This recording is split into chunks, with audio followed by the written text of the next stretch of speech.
안녕하세요. 레이진입니다. 오늘은 수학 공부 잘하는 팁에 대해서 이야기해 보려고 해요. 이 팁은 제가 수학 과외 선생님으로서 그동안 가르쳐 온 것과 제가 이제 얼마 전에 소개했던 책인 1만 시간의 재발견이라는 이 책의 핵심 내용과 연관해 가지고 한번 팁을 드려볼까 해요.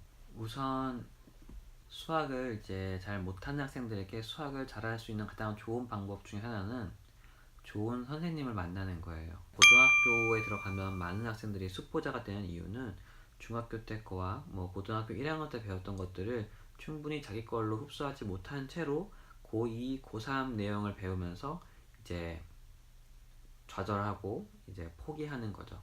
왜냐면 따라갈 수가 없으니까. 앞에 것들이 안 되는 채 따라갈 수가 없거든요. 그래서 좋은 선생님을 만난다는 게 왜 중요하냐면 좋은 방법으로 나한테 필요한 것들을 가르쳐 줄 사람이기 때문에 그렇습니다. 하지만 이렇게 말하면 이제 1대1로 가르쳐 줄 사람을 구할 수 없는 학생들도 있으니까 최대한 혼자서 어떻게 공부하는 것이 그나마 더 효과적인가를 좀 알려드리려고 해요. 우선 첫 번째 중요한 거는 집중입니다. 집중. 이 1만 시간의 재발견이라는 책에서도 말하고 있지만 자신의 실력을 향상시키기 위해서 연습을 할 때 완전히 집중해가지고 연습하는 것이 굉장히 중요합니다. 예를 들어서 내가 지금 70%만 집중을 하고 있는 채로 공부를 하는 것과 100% 집중을 해가지고 이제 문제를 풀고 있는 것을 비교한다면 70% 집중력으로 3, 4시간 할 바에는 100% 집중력으로 1시간 하는 게 훨씬 더 효과적입니다. 집중을 풀로 한다는 게 사실 쉬운 게 아니에요. 그게 많이 안 해본 학생일수록 그게 쉽지 않은데, 그래서 처음에는 2, 30분만이라도 풀로 집중해 보는 게 되게 중요합니다. 참고로 이제 제가 말하는 수학 공부 시간은 문제를 푸는 시간이에요. 혼자서. 강의를 듣는 시간이나 개념 설명을 듣는 시간은 포함시키지 않습니다. 온전히 문제를 내가 혼자 푸는 시간이 이 집중 시간이에요. 두 번째 팁은 뭐냐? 문제를 풀었으면 즉각적으로 답과 풀이를 확인하세요. 자신이 잘 풀었는지 잘못 풀었는지 곧장 확인하는 게 중요합니다. 이 1만 시간의 재발견이라는 책에서는 그걸 이제 즉각적인 피드백이라고 얘기하고 있는데요. 이런 내가 한 행동에 대해서 피드백을 받는 게 늦으면 늦을수록 그 학습 효과가 떨어져요. 그래서 곧장 답과 풀이를 확인하는 게 중요합니다. 그래서 풀이를 보고 풀이집에서 설명하고 있는 풀이와 내가 푼 풀이가 동일한지도 비교해 봅니다. 그래서 만약에 다르다면 어느 부분이 다른지 확인하고, 그리고 그 풀이에서 이해 안 가는 게 있다면 표시를 해둡니다. 그게 사실 되게 중요한 정보예요. 자신이 그 부분을 잘 모른다는 뜻이거든요. 그게 자신이 공부해야 될 파트를 알려줍니다. 그 다음에 세 번째가 뭐냐면 자신이 잘 못하는 부분에 집중을 해야 됩니다. 잘하는 문제를 계속 푸는 거는 실력 향상에 도움이 안 돼요. 예를 들자면 수능 문제 같은 경우에 수학에서 첫 페이지에 이제 나와 있는 그 네 문제, 2점짜리 문제가 보통인데, 그 문제들을 늘 다 맞은 사람이 그런 2점짜리 문제만 푸는 거는 아무 도움이 안 됩니다. 더 이상 실력 향상이 안 돼요. 그래서 자신이 3점 문제를 한 50% 확률로 맞춘다. 그러면 3점 문제를 집중적으로 풀어야 됩니다.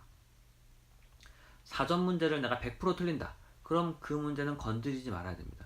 이게 뭐냐면 자신이 매우 편하게 풀 수 있는 문제와 너무 힘들어하는 문제를 고르지 않고 내가 조금만 하면 풀 수 있을 것 같은데 하는 문제에 집중하는 거예요.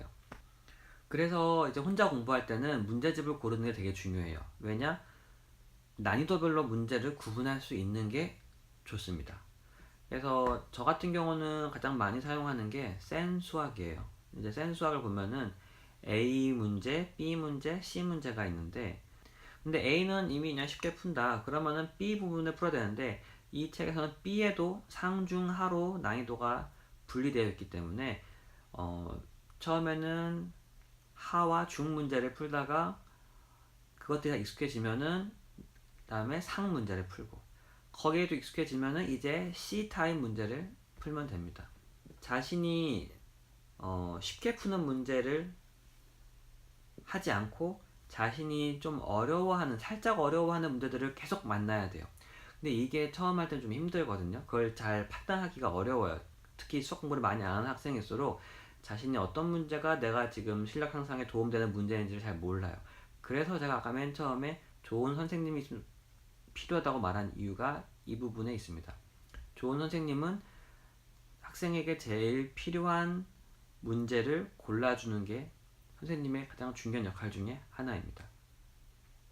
그리고 수학에서도 이제 내가 예를 들면 어떤 단어는 내가 어려운 문제도 풀 수 있지만 어떤 단어는 정말 쉬운 문제도 어려워할 수 있어요. 그렇기 때문에 그냥 일괄적으로 난이도를 고르는 게 아니라 내가 이 단원에서 어느 정도 내가 실력을 지금 갖고 있는지를 판단하는 게 중요합니다. 그래서 요약을 해보면 첫 번째 팁은 가장 좋은 방법은 1대1로 나를 잘 가르쳐 줄 수 있는 선생님을 구하는 것이 가장 좋은 방법이고, 이제 그렇지 못한 경우에 사용하는 방법으로 두 번째 혼자 공부하는 방법인데, 혼자 공부할 때 어떻게 해야 되냐면 첫째, 집중을 최대한 하는 시간을 가져야 한다. 그리고 둘째, 문제를 풀고 곧장 자신이 맞았는지 틀렸는지 그리고 풀이가 옳았는지를 확인한다. 셋째, 자신에게 맞는 난이도의 문제를 풀어야 한다. 이 영상이 마음에 드신다면 좋아요를 눌러주시고 제 채널을 구독해주고 싶으시면 구독하기를 눌러주세요. 그리고 오늘 말씀드린 이제 공부 팁에 대해서 여러 가지 질문이 있으시다면 얼마든지 댓글로 질문을 달아주시면 제가 답변을 해드리겠습니다. 감사합니다.